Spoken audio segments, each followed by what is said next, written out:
Balthazar Edwards was born in Lublin City, Poland. He was 18 years old when Germany invaded Poland. He was the only child. He had just graduated from high school and was going to attend college in upcoming summer nearby where his two parents were raised. Balthazar Edwards' mom was a school teacher, and his dad was a farmer before they were taken away by Nazis to the concentration camp. Balthazar Edwards attempted to find his grandma and live in hiding with her, but was captured in process. One night, the Nazi soldiers were looking for him. They came over, took him to the concentration camp.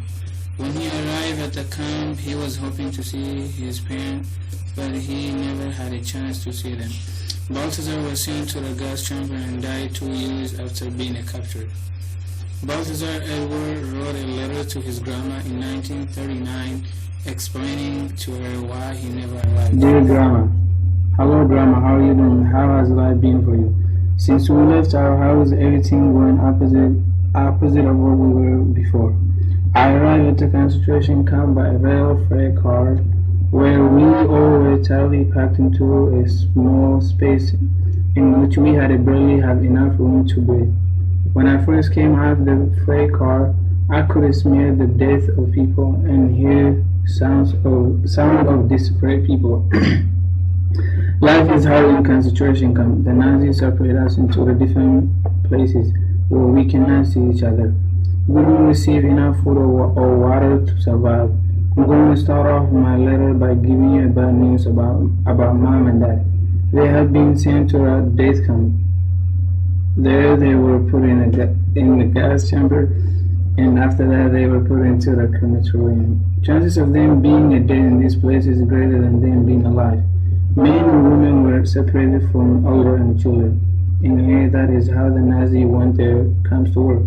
They give us a badge to wear because they want to keep us separate and easy to keep track of.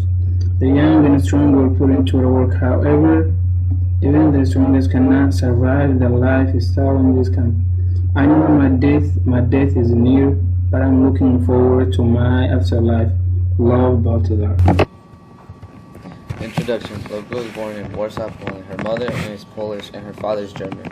She is biracial, which Germans dislike because they thought it was considered not pure. After she escaped the concentration camp, her mother was caught, and Lewicka did not expect the death of her mother and siblings. She later emigrated to the United States. Dear Father, I would like to inform you that me and my mother and siblings were sent to a concentration camp. It is such a cruel thing when the SS came and took people, beat them to death with their clubs, and put them into training. I was terrified with all the screams that people made for help and the madness the Nazis were doing. The transportation was horrible. We were crowded in a car full of people. It was a long ride. It was so hot that some people died of the heat which we all produced. We finally arrived, which they took all of our belongings. They also lied to us, telling us that we were in a different country, but we were still in Poland. But in an extermination camp called Majdanek. We got here and we were stripped from our belongings. We are forced to wear these clothes that look like pajamas at all times. Today we are separated by gender and age. The children were sent to some lady with the senior citizens too. I hope my siblings go to a better place. My mother has been feeling down bits ever since the Nazis took our family apart. We are hearing rumors that they are burning people, but I fear that the SS are lying and saying it's just animals that they had to put down due to that we're in the middle of nowhere surrounded by woods. I hear that the fences are electric. I am really scared. We are going to escape before they enable the fences. A man says he can sneak us out of here and hopefully we will get reunited, but somewhere else like in France or England. But we'll meet again, Father. Sincerely, Lewicka. Felicita Adamski was born in Sachi, Poland, and she is 18 years old. She has brown eyes. As a Polish girl, she experienced lots of hardship during the Holocaust. Felicita wrote whenever she could in her diary, which was found hidden under her bunk in the concentration camp. This is one of her entries. Today is May 25th, 1942. It's been about 2 months since I've been here in the camp. I didn't know what was happening when I got home from school 2 months ago. My mom was being arrested, and when I least expected it, my sister and I were getting arrested too. Next, we were in a train packed where we were so close to each other. There were more than 50 people on the same train. Once we arrived at this camp, they made us wear these nasty striped pajamas. Now I'm here writing in this notebook another day in this camp, this horrible camp. It's a really hot day, more than the usual. We have been working for more than 10 hours. I'm exhausted. I'm really tired. I'm showered in sweat. I can't complain anymore. I'm not used to this. I just have to take it because there's nothing to do about it. They keep yelling to hurry up and keep working.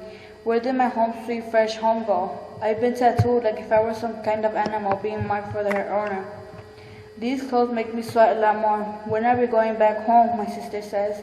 I say we will be there soon. Everything's okay. They told us you will be back home, and we believed. I had everything at home. I had nothing here.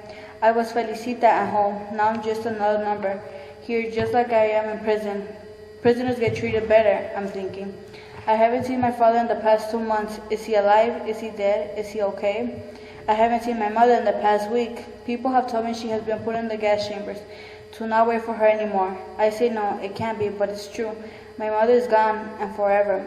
I already lost my faith, but when I'm around my little sister, I pretend there is still faith in me. I don't want her to know that the only person she has now is about to give up. I have to stay strong for my sister. It's just me and my sister alone. I have never felt this sad or scared before. I wish this was over now. I try to keep the deadly thoughts away. I want to die, but then I want to wait for the next day to see what will happen. My mind is confused. I don't know what will be better, life or death. I'm saying a prayer every day, every minute, every time that goes by. I hope that everything gets better tomorrow.